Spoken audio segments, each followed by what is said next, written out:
Mabuti na lang. Sinunod ko ang payo ng aking mga magulang na huwag ako masyado mag-iinom ng kape dahil masama sa aking kutis. Disin sana hindi ganito ang aking kutis. Kutis porcelana!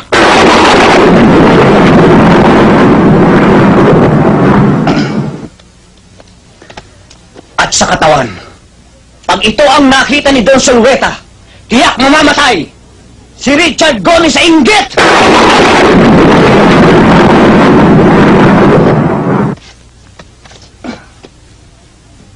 At kapag naka-profile, anong sinabi ni Gabi Concepcion?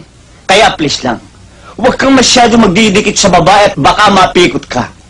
Dahil sa totoo lang, ikaw ang pinakamagandang lalaki sa balat ng lupa. Hayop ka talaga! Ang ganda mong lalaki!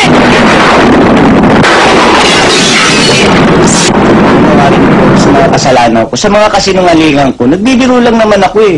Kayo naman, hindi na kayo mabiro eh. Sige na, patawarin niyo na ako. Please.